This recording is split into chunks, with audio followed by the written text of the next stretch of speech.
Police निरीक्षक अजित शिंदे आणि त्यांच्या टीमने एसीपी शेखर बागडे यांच्या पर्यवेक्षणामध्ये कारवाई आयोजित केली।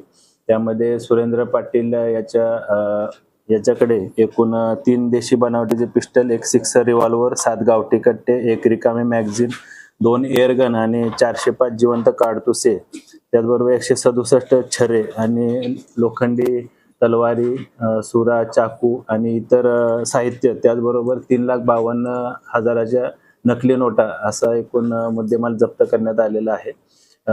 या तपासामध्ये सुरेंद्र पाटील यांनी सदरचे हत्यार किंवा अग्निशस्त्र वेपन कशासाठी आणले होते, त्याचा तो काय वापर करणार होता, या अनुषंगाने गुन्हे शाखा घटक 3 चे पथक अधिक तपास करत आहे। सुरेंद्र पाटील याची आजपर्यंत पोलीस कोठडी रिमांड आहे। घटना घेतलेले आणि कशा प्रकारे हे शस्त्रांचं करायचं काय नेमकं? ही जी शस्त्र आहेत त्यानं कुठून खरेदी केली आणि त्याचा काय वापर करणार होता त्याची तपास अजून सुरू आहे। त्याची आजपर्यंत पोलीस कोठडी रिमांड आहे। त्याचा मान्य न्यायालयाला विनंती करून अजून पोलीस कोठडी रिमांड वाढवून घेऊन त्या अनुषंगाने पुढील तपास आम्ही करणार आहोत। त्यांनी हत्यारं वगैरे सगळी ठेवलेली जागा ती कशा प्रकारे ठेवली तो तपासाचा भाग आहे। त्यामध्ये जे काय ते कायदेशीर कारवाई केलेली आहे, पंचनामा वगैरे करून आणि शस्त्र जप्त केलेली।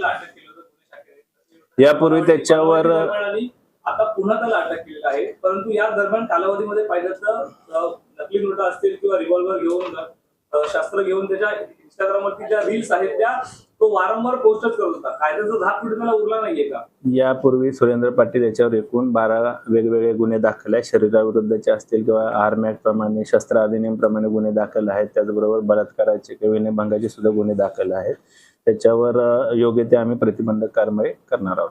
त्यामध्ये अजून काही आरोपी असल्याची शक्यता आहे का, ज्यांच्याकडून शस्त्रसाठा मिळू शकतो किंवा काही रक्कम मिळू शकते असं काही? या शस्त्र खरेदीमध्ये किंवा शस्त्राचा वापर करण्यामध्ये त्याच्या सोबत अजून कोणी त्याचे साथीदार होते का, सहकारी होते का, त्या अनुषंगाने देखील गुन्हे शाखा घटक 3 चे पथक तपास करत आहे। तर अशा प्रकारच्या रील स्टारला इन्फ्लुएन्स होऊन सध्याची तरुण पिढी कुठेतरी भरकटते। काय पालकांना, मुलांना आव्हान मेसेज असेल जे रील स्टार अशा प्रकारे खोट्या बंदुकी किंवा पैशांच्या याच्यावर एक वेगळ्या वर्णावर जाताना पाहायला मिळतात? मी या प्रेसच्या निमित्तानं आवाहन करतो की जे कोणी नागरिक आहेत, पीडित नागरिक आहेत, ज्यांची सुरेंद्र पाटील याच्या विरुद्ध काही तक्रार आहे, कारण सुरेंद्र पाटीलच्या विरुद्ध यापूर्वी गुन्हे दाखल आहेत, ज्यांची काही तक्रार असेल त्यांनी गुन्हे शाखेकडे संपर्क करावा। धन्यवाद।